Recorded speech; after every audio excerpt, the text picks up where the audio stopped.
يا كلو الموت الموت كاره كو الموت كاره دقيقة الموت أنا جدها لقني أوكي قبلها سيجارة رجع قبلها يكون دوين hablaha Soomaaliyeed haloo si gaar ah iyaga daryeel gaar consideration gaar ah la siiyo yaan lagu hadii la rabo maalmaha loo kala duwo laakiin gabdhaha yaan lagu qasbin inay meeshan habeenkii soo seexdaan taas waa ceeb amnigoodana khatar bay ku tahay mana quruxsana hooyo Soomaaliyeed inay meeshaas habeenkii seexato ragga habeenkii loo shaqeeyo hadii la rabo gabdhaha laakiin maalinta loo shaqeeyo wala sawiray wala dhameystiray wax udur inay qaataan bay baahan yihiin dan markuu qofku inuu qaato u baahan yahay hadana waa inuu saf soo galaa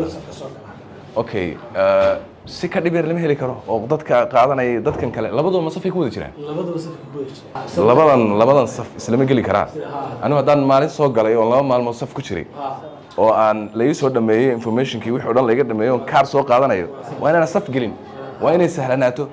waliba albaabka agtiisa inaan ka qaato wixii waa bay yaala ma ogtay inaan soo mara ka qaatay intaas ay baahan tahay laakiin hadaan saf u gala hadana this is waa too much waxa dad loo dhibanayaan taas waay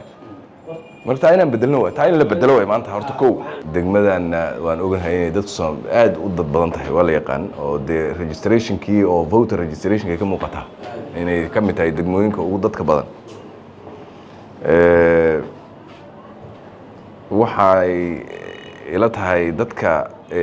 laba siba inaan isugu darno intii suurtagal marka koowaad horta waa uga mahad celinaynaa sida ay u soo doonteen kaarka iyo sida ay muhiimadii u leeyahay u fahmeen leeyahay noloshooda dhan baa ku xidmi doonta kaarka yani qof aan ID-giisa aan wadan noloshii oo dhan baa ka xidmi doonta hadday noqoto waxbarashada hadday noqoto ganacsigii hadday noqoto adeegii caadiga ahaa hadday noqoto safarkiisii hadday noqoto wax walba de qofkii Soomaaliga ahaa waxa waaye sida adduunka inta kale dunida ka jirta de national ID-giisa qofku yahay inuu ay caddahay oo wixii haystaa laga maarmaan taas oo qodob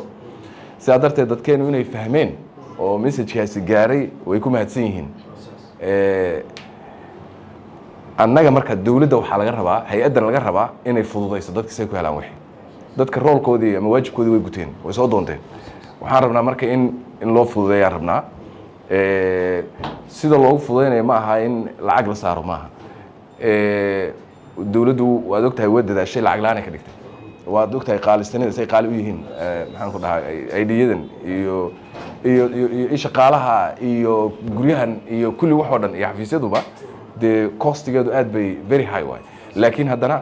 iyadoo dadkeena la eegayo iyo duruufaha ayaa waxaan dhahanay waa in ay bilaash noqdaan bilaashnimadu waa muhiim wali aad bay muhiim u tahay waa ku dadaalaynaa laakiin waxaan rabnaa in adeega aan fududeyno number 1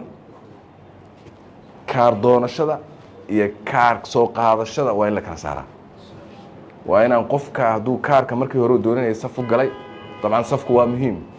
waa la geli oo lagama fursanayo laakiin markii uu soo dhamaystay wixiis maalintu kaarka soo qaadanayo asagii qofkii kaarka hadda doonanaya waa inaan isku saf gelin oo qofka si dhib yar uu ku soo helaa marka macnaheedu waxay tahay in laba xarumood loo kala sameeyo meel uu marka hore ka tago iyo meel uu ka soo receive gareeyo inay kala jirto oo qofku markuu kaarka qaadanayo uusan meelahan dheer u soo marin meel hoose loo dhigo qofku magaciisii iyo ID-giisa halkan ku jira Soomaali information ka systemka waa kan marka systemka waa kan qofkii markaba la fiiriyo kaarkiisa la siiyo taas waa qodobka labaad waxa weeye in ayadana lagu dadaalo in ay la fududeeyo inta la fududeey karo oo xarumo kale aan raadino ama si kale loo shaqeeyo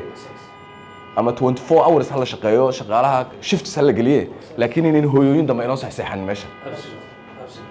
yani waan ka xunahay hooyooyinka Soomaaliyeed ee la soo sawiray ayagoo jijiifay runtii meeshan la keenay waa ka xunahay waan dadaalayeen oo wax islahayd subaxdii wixii qaado de iska sii tag laakiin runtii madhar aan qurux badnayn way waxaan rabnaa arintaasna inay nagu soo noqon waan ognahay duruufaha jira capacity-ga uu yar yahay xaruntan xataa loo gurigan weyn oo kirada ah waa ognahay inta uu leeg yahay xataa dadku isa u fadhiyaan iyo ووجدنا ماشي مناسب وين معها لكن هذانا waxaan leenahay waa la dadaali karaa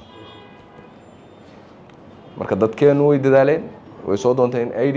ID-gaas saan ku siin lahayn inagana fududeyno arrintaas waa farantiin waxay la tahay wixii hadda ka dambeeya meeshaana habeenkii la seexdo ma hal la xidho hadii la rabo laakiin meeshaan habeenkii aan la seexan subaxii marka la yimaado qofkii ilaahay u soo horreysiyay imanay dadka Soomaaliyeedna waxaan u sheegayaa inaynan gabdhaha Soomaaliyeed inay meeshan ku soo guurin gabdhaha si gaar ah rag iyo gabdhaha way kala duwan yihiin hablaha Soomaaliyeed haloo si gaar ah iyaga daryeel gaar consideration gaar ah la siiyo yaan lagu hadii la rabo maalmaha loo kala duwan laakiin gabdhaha yaan lagu qasbin inay meeshan habeenkii soo seexdaan taas waa ceeb amnigoodana khatar bay ku tahay mana quruxsana hooyo Soomaaliyeed inay meeshaas habeenkii seexato ragga habeenkii loo shaqeeyo hadii la rabo gabdhaha laakiin maalinta loo shaqeeyo